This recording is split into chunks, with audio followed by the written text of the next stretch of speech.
Hello दोस्तों, love 23 land दिल से बाय नीलू को इतना प्यार देने के लिए तहे दिल से शुक्रिया। मैं हूं नीलू शर्मा। जिस तरह आप मेरी कहानियों को पसंद कर रही हैं, उससे मुझे मोटिवेशन मिल रही है कि मैं और भी अच्छी से अच्छी कहानियां आपके लिए लिखूं। ये सिर्फ कहानियां ही नहीं, बल्कि कुछ मेरी जिंदगी में आए लोगों के एहसास हैं। मेरी कोशिश रहेगी कि मैं आपके लिए समाज के अलग अलग हिस्सों की तस्वीर पेश करूं, जो हमें एक सही सोच दे। आज की कहानी कुछ इस तरह से है। पुराने समय में हमारे बड़े बुजुर्ग हमें समझाया करते थे कि लालच करना बुरी बला है, पर हमें कहाँ समझ आती। जिस तरह बाकी बातों को अनसुना कर देते, उसी तरह इस बात को भी अनदेखा कर कभी अमल ही नहीं किया। छुट्टियों में हम अपनी नानी के घर जाया करते थे। नानी हर रोज एक नई कहानी सुनाती। नानी की एक कहानी ने मुझे जिंदगी भर सोचने के लिए मजबूर कर दिया, और बड़े होकर भी मैं उस कहानी को कभी नहीं भूला। वो कहानी कुछ इस तरह से है। दूर जंगल के उस पार एक छोटा सा गांव था, जहां ज्यादा लोग तो नहीं रहते थे, पर हाँ, 50 परिवारों का रहन बसेरा था वहां पर। उस गांव में एक बुजुर्ग जोड़ा भी रहता था। उनका कोई बच्चा नहीं था, इसलिए घर को चलाने के लिए राम सिंह जंगल पार कर शहर को जाता और शाम तक वापसी भी करता। राम सिंह हफ्ते में 3 दिन शहर जाता, और दूसरी तरफ उसकी बीवी बंसुरी हर रोज दरवाजे पे खड़े होकर उसका इंतजार करती। वो समा वो था जब बिजली, बसें, कारें, टेलीफोन जैसी कोई चीज नहीं बनी थी, इसलिए सूरज के हिसाब से ही समय का पता बताकर लोग अपने घरों को वापस आ जाते थे। एक दिन राम सिंह जंगल से निकल रहा था कि उसे इतने सन्नाटे में चींची करती आवाज सुनाई दी। राम सिंह रुका और उसने दाएं बाएं देखा, कहीं कोई उसका पीछा तो नहीं कर रहा। राम सिंह को आसपास में कुछ दिखाई नहीं दिया। वो फिर आगे बढ़ गया। राम सिंह को एकदम फिर से वो आवाज सुनाई दी। राम सिंह फिर रुका और फिर देखना शुरू हो गया कि कहीं कोई उसका पीछा तो नहीं कर रहा। राम सिंह को लगा कि शायद किसी को उसकी जरूरत है। उसके मन में डर भी था कि कहीं कोई लूटने की फिराक में उसका पीछा तो नहीं कर रहा, पर उसने हौसला रखा, आवाज का पीछा किया। देखा कि एक चिड़िया एक पेड़ के नीचे पड़ी हुई मिली, चींची कर राम सिंह को बुला रही थी। राम सिंह ने उस चिड़िया को उठाकर हाथ पे लेकर प्यार किया। राम सिंह को लगा कि शायद इसको चोट लगी है। चिड़िया को उठाकर वो अपने घर की ओर चल पड़ता है। लालटेन की रोशनी में जब उसने चिड़िया को देखा तो उसकी चोंच में एक जख्म दिखाई दिया। वो ठीक तरह से पानी भी नहीं पी पा रही थी। राम सिंह ने हल्दी और जड़ी बूटियों की मल्लम बनाकर उसके जख्म पर लगा दी, और धीरे धीरे कुछ ही दिनों में वो चिड़िया का जख्म भी भर गया। राम सिंह एक अकल वाला, सूझबूझ और पंछियों की आवाजों को समझने वाला व्यक्ति था। लोगों के दुख को भलीभांत वो जान लेता था, और जिस दिन वो चिड़िया ठीक हो गई, उस दिन से ही उसने राम सिंह के घर की छत पर अपना घोंसला बना लिया और वहीं पे रहना शुरू हो गई। चिड़ी की हर रोज चींची की आवाज बंसुरी बुढ़िया को तंग करती। वो परेशान हो गई थी।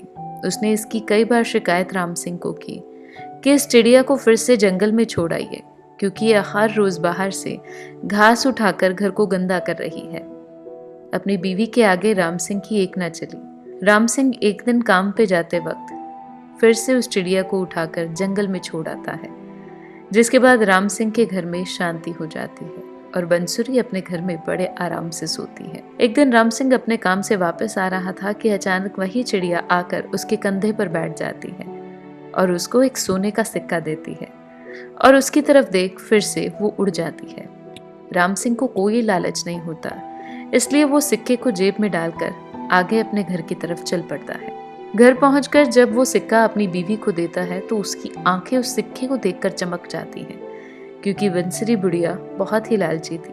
वो राम सिंह से सिक्के की कहानी के बारे में पूछती है, जिसको सुनने के बाद उसके मन का लालच और भी बढ़ जाता है। वो हर रोज उस चिड़िया से सोने का सिक्का लाने के लिए कहती, पर राम सिंह का इसमें कोई लालच नहीं था। वो चिड़िया राम सिंह को अक्सर ही जंगल में मिलती, पर राम सिंह ने सिक्के का उसके साथ कोई जिक्र नहीं किया। राम सिंह को पता था कि चिड़िया उसको पसंद करती है, इसीलिए उसके पास आकर उसको मिलकर वो चली जाती। राम सिंह की बीवी हर रोज सिक्के के लिए पूछती, पर वो कोई जवाब नहीं देता, जिससे एक दिन तंग परेशान आके बंसुरी राम सिंह को बुरा भला भी आती है। राम सिंह उस दिन परेशान होके जंगल की तरफ चल पड़ता है और एक पेड़ की छाया के नीचे बैठ जाता है। अचानक से फिर वही चिड़िया राम सिंह के पास आ बैठती है। चिड़िया के बार बार पूछने पे राम सिंह बताता है कि उसकी बीवी हर रोज सिक्कों के लिए उसको परेशान कर रही है। पता नहीं चिड़िया के मन में उस दिन क्या आता है। वो उड़कर अपनी चोंच में 2 सिक्के भरकर राम सिंह के आगे रख देती है और कहती है कि इसे तू ले जा, और अगर तेरी बीवी और सिक्के मांगती है तो अगले इतवार को मेरे पास इसी जंगल में आ जाना और शाम को अपनी बीवी बंसुरी को आने के लिए बोल देना। इतना कह वो चिड़िया उड़ जाती है। उस दिन काम पर न जाकर राम सिंह वापस अपने घर को आ जाता है। 2 सिक्के अपनी बीवी को देकर चिड़िया की बात को दोहरा देता है। बंसुरी बुढ़िया सुन के खुश हो जाती है कि अगले हफ्ते और सिक्के जब मिलेंगे तो वो खूब अमीर हो जाएगी। बस उस दिन से वो अगले इतवार का इंतजार करती रहती है। हर वक्त सोने के सिक्के ही उसके दिमाग में घूमते हैं।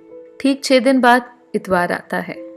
चिड़िया के कहे मुताबिक पहले राम सिंह अपने घर से निकलता है और चिड़िया जंगल में पहले से ही उसका इंतजार कर रही होती है, और दूसरी तरफ राम सिंह की बीवी बंसुरी से भी कोई इंतजार नहीं होता। वो भी उसका पीछा कर पहुंच जाती है जंगल में। बंसुरी दूर खड़ी राम सिंह को देख रही थी। वो देखती है कि राम सिंह उस चिड़िया से बात कर रहा है। अचानक वो चिड़िया एक आदमी का रूप धारण कर लेती है। ये देख बंसुरी की आंखें फट जाती हैं। दूसरी तरफ राम सिंह को वो चिड़िया आदमी बनकर बताती है कि वो पिछले जन्म में एक साहूकार था और राम सिंह उसका सबसे ईमानदार खास आदमी था।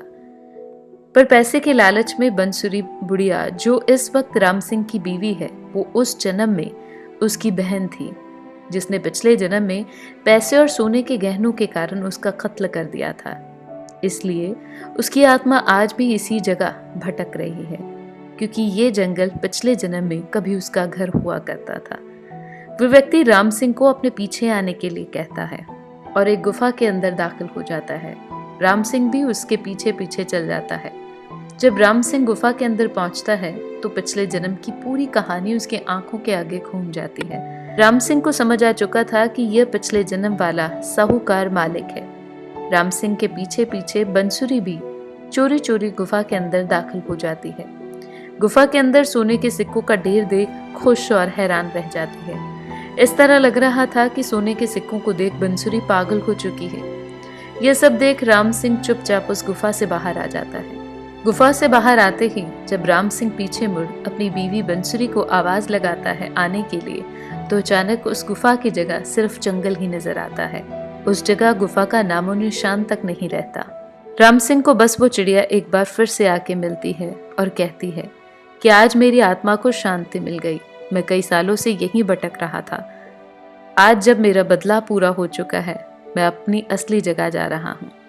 वो चिड़िया राम सिंह को सोने के सिक्कों का एक घड़ा देकर वहां से चली जाती है कि राम सिंह की बाकी की जिंदगी आराम के साथ कट जाए। उस दिन के बाद न कभी चिड़िया राम सिंह को दिखी, न मिली, और न ही राम सिंह दोबारा उस जंगल की तरफ गया। उस दिन की हमारी नानी की इस कहानी में 3 बातों का मतलब समझा दिया था कि लालच बुरी बला है, जिस कारण राम सिंह की बीवी की जान चली गई। दूसरा, क्योंकि किसी के साथ किए गए बुरे व्यवहार का भुगतान आपको कभी भी कहीं भी करना पड़ सकता है। और तीसरा, ईमानदारी की हमेशा जीत होती है, जिस कारण राम सिंह को पिछले जन्म का फल इस जन्म में सोने के सिक्कों के रूप में मिला। उस दिन से वो 3 बातें मैंने अपनी जिंदगी में हमेशा के लिए अपना ली।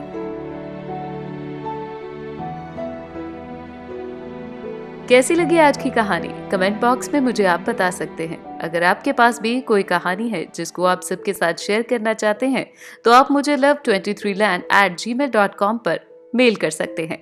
अगर आपने अभी तक मेरे चैनल को सब्सक्राइब नहीं किया तो प्लीज सब्सक्राइब करें और रेड बेल आइकन को दबाना ना भूलें, जिससे हर रोज मेरी आने वाली वीडियोस का नोटिफिकेशन आपको मिल सके। मेरी कहानियों को ज्यादा से ज्यादा लाइक करें, अपने फ्रेंड्स और फैमिली के साथ शेयर करना ना भूलें और चैनल को सब्सक्राइब कर बन जाइए लव 23 लैंड परिवार का हिस्सा। आपके लाइक्स, कमेंट, शेयर मुझे और भी अच्छा लिखने की प्रेरणा देते हैं। लव लैंड दिल से, बाय नीलू।